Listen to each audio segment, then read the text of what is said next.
بسم اللہ الرحمن الرحیم۔ 8 آدمیوں کو زکوٰۃ نہیں دے سکتے ہو: سید، مالدار، کافر، نابالغ، جن سے آپ پیدا ہیں، جو آپ سے پیدا ہیں۔ میاں بیوی کو، بیوی میاں کو زکوٰۃ نہیں دے سکتی ہے۔ 8 افراد کو زکوٰۃ نہیں دے سکتے ہو۔ سب سے پہلے کس کو زکوٰۃ دو گے؟ بھائی، بہن، چچا، ماموں، کزن، سسر، ساس، بہو، داماد، پھوپھی، خالہ، کزنز، سب سے پہلے ان کو زکوٰۃ دو گے۔ اس میں دینداروں کو مقدم کرو گے، جو دیندار لوگ ہوں، اور 7.5 تولہ سونا، 2.5 تولہ چاندی، جس کے پاس اس پر زکوٰۃ ہے۔ صرف پیسے ہیں تو 2.25 لاکھ 2 لاکھ روپے۔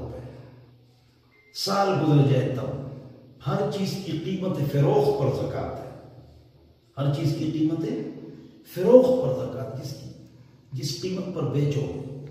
ذاتی گاڑیاں 5 ہیں، 5 بچوں کی، ذاتی پلاٹ ہے، گھر بناؤ گے، ذاتی گھر ہے، پلازا ہے، کارخانہ ہے، مشین ہے، اس پر زکوٰۃ نہیں ہے۔ جو گاڑی خریدو بیچو، جو پلاٹ خریدو بیچو، بیچنے کے لیے سے لیے ہے، اور کارخانہ کے پروڈکشن اور خام مال پر زکوٰۃ ہے، اور پرائز بانڈز کا انعام تو حرام ہے، اس پر بھی زکوٰۃ ہے، شیئرز پر بھی زکوٰۃ ہے۔ اس کا بھی جو نا آپ خیال رکھیں۔ جتنا آپ پر قرضہ ہے وہ مائنس کر کے، آپ کا کسی پر قرضہ ہے جو نکل رہا ہے اس کی زکوٰۃ دے دو۔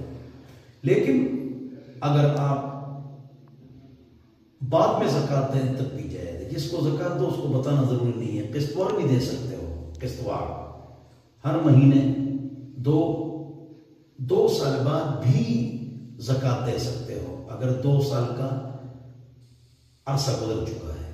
یہ نہیں کہ اس سال ختم کرو، بہتر یہ کہ ختم کرو۔ 5,000 1,000 2,000 مت دو تو کل کھا جائیں گے۔ زکوٰۃ سے لوگوں کے کاروبار شروع کرو۔ اس کے علاوہ کوئی مسئلہ ہو تو آپ پوچھ سکتے ہیں 0311 444 006۔